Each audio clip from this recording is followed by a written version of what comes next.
ایک شخص آتا ہے رسول کی بارگاہ میں، یا رسول اللہ میرا بیٹا ہے، دست و گریبان ہو جاتا ہے اور بد اخلاقی بدتمیزی بد تہذیبی کرتا ہے، کیا کروں؟ رسول خدا نے فرمایا حرام کا ہے۔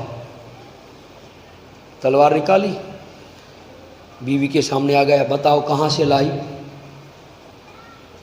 بیوی نے کہا یہ تیرا ہے۔ کہا رسول نے فرمایا کہ جس نے فرمایا ہے اس کی رسالت کی قسم میں نے خیانت نہیں کی۔ کہا اٹھو میرے ساتھ چلو۔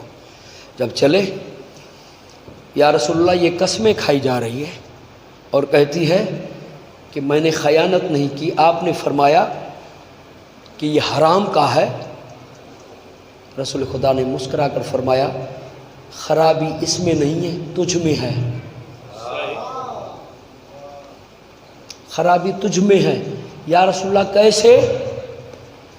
کہا ایسے کہ کھجور فروش جو بازار ہے کھجور کا، وہاں سے گزرتے تھے، ایک چھابڑی والا بیٹھا ہوتا تھا۔ آپ ہمیشہ، ہم بھی یہی کرتے ہیں، کاٹن کے کپڑے ہیں، پکوڑے کی دکان سے گزرے، ہاتھ رکھ کے چکھتے چکھتے آدھا کلو کھا جاتے ہیں۔ وہ پکوڑے والا کہتا ہے اگر کہوں گا رئیس دکان خراب کر دے گا، ریڑھی بھگا دے گا، کیا کروں؟ خدا پوچھے گا اسے۔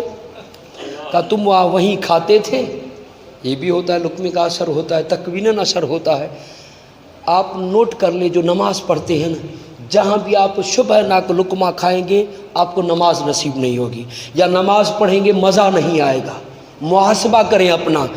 کہا کہ وہ چھابڑی والا کھڑا ہوتا تھا، آپ وہاں جا کے کھاتے تھے، اور جب یہ کھایا آپ نے، یہ لقمہ، یہ کھجور اٹھا کے کھائی، تو اس وقت یہ منتقل ہوا، پھر پیدا ہوا جب حرام کا لقمہ تھا، اور وہی خون منتقل ہوا، حرام کا ہوا، حرام کا ہوا، تو پھر یہ بد اخلاقی کرتا ہے، تو ایک کھجور کھائی نسل حرام ہو گئی نا،